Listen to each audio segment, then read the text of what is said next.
XRP was going to go to 1,000 or 10,000 bucks. Why isn't it at 20 bucks now? And he asked conspiracy question mark. In my opinion, he's signaling that that's absolutely what's taking place, is that there is a conspiracy. And I mentioned the exact uh, the way in which institutions, smart money, and big investors could load up on XRP in anticipation of higher prices without pumping it to 20 bucks. And it's the over-the-counter markets, it's the dark pools where all of these big traders, big institutions, the big money plays in the OTC and the dark pools. And that's how you load up on XRP in anticipation of it going to 1,000 or 10,000 bucks without moving the price from 2 bucks to 20 bucks. All of your buys is done OTC. And that's exactly what's happened with the ETFs and why we haven't seen the ETFs push XRP up to 10, 20, 30 bucks like we were expecting. Now, there's a second order effect, though, to this that still is at play, which is the supply shock.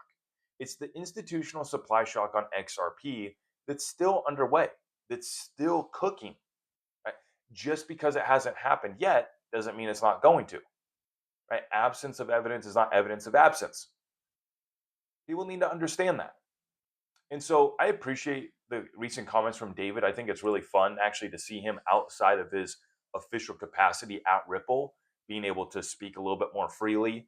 But he's shared a lot of great lessons in some of this, and they've been pretty big mistakes, right? Selling Ethereum way too early, selling XRP way too early.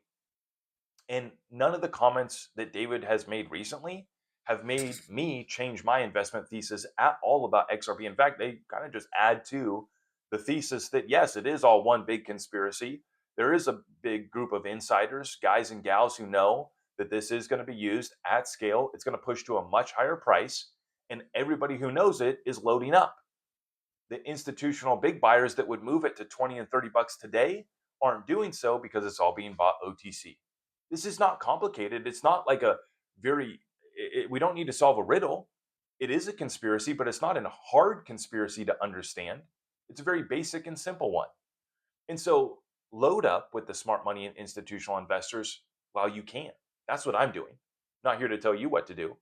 But when you take a step back and you start to understand this whole big conspiracy with XRP, and you go point after point after point, how many coincidences before it's mathematically impossible, right? And you start to go, okay, there's something going on here. Is XRP going to 1,000? Is it going to 10,000?